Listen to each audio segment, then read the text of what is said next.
നമുക്കേ ഈ സമൂഹത്തിന് വേണ്ടി എന്തെങ്കിലും നന്മകളൊക്കെ ചെയ്യണം. അങ്ങനെയാണെങ്കിൽ നമുക്ക് ടോൾ പ്ലാസയുടെ പുറകെ കൂടെ വഴി വെട്ടി കൊടുത്താലും. മഴവെള്ളം പോകാൻ വീടിന്റെ പുറകെ കൂടെ ചാരി വെട്ടമെന്ന് പറഞ്ഞിട്ട് വെട്ടിയായിരുന്നു.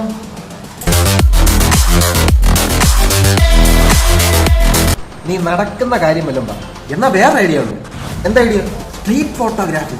സ്ട്രീറ്റ് ഫോട്ടോഗ്രാഫി എങ്ങനെയാണ് നന്മയാണെന്ന്? ചേടാ, ഒരു പരിചയമില്ലാത്തവരെ പിടിച്ചു നിർത്തി അവന്റെ ഫോട്ടോയും എടുത്ത് എഡിറ്റ് ചെയ്ത് അന്ന് വൈകിട്ട് തന്നെ പോസ്റ്റ് ചെയ്ത് കൊടുക്കുന്ന ഒരു നന്മയല്ലേ? ഒരർത്ഥത്തിൽ നോക്കുകയാണെങ്കിൽ അതൊരു നന്മയല്ലേ? എന്റെ അഭിപ്രായത്തിൽ ലോകത്തിലെ രണ്ടാമത്തെ നന്മയാണ് സ്ട്രീറ്റ് ഫോട്ടോഗ്രാഫി. അപ്പൊ ഒന്നാമത്തെ നന്മ എന്തോ? ഒന്നാമത്തേന്ന് പറയാൻ നമ്മൾ ഒരാൾക്ക് ഒരു 1000 രൂപ കൊടുത്താൽ അത് ചില്ലറയാക്കി ഈ കെട്ടിപ്പൊതിഞ്ഞ് ഈ പൊലിപ്പിച്ചു കൊടുക്കത്തില്ല, അതാണ് ഒന്നാമത്തേത്. അങ്ങനെയാണ് നമുക്ക് നാളെ തന്നെ സ്ട്രീറ്റ് ഫോട്ടോഗ്രാഫി തുടങ്ങാം. അയ്യോ, ഒരു പ്രശ്നമുണ്ട്. എന്താ പ്രശ്നം? സത്യം പറഞ്ഞാൽ ക്യാമറ നമുക്ക് ആരെങ്കിലും നന്മ ചെയ്താൽ ഈ പരിപാടി മുന്നോട്ട് പോകും. ക്യാമറ ഇല്ലേ? ക്യാമറ വേണ്ട, ഫോൺ ഉണ്ടല്ലേ, ഫോൺ കൊണ്ട് തുടങ്ങാം. 2 സൈഡ് റബ്ബർ ബാൻഡ് വിട്ട് വെച്ചേക്കുന്ന ഫോൺ കൊണ്ട് ഈ പരിപാടിക്ക് പോയാലേ നാളെ പത്രത്തിൽ ഫോട്ടോ വരും.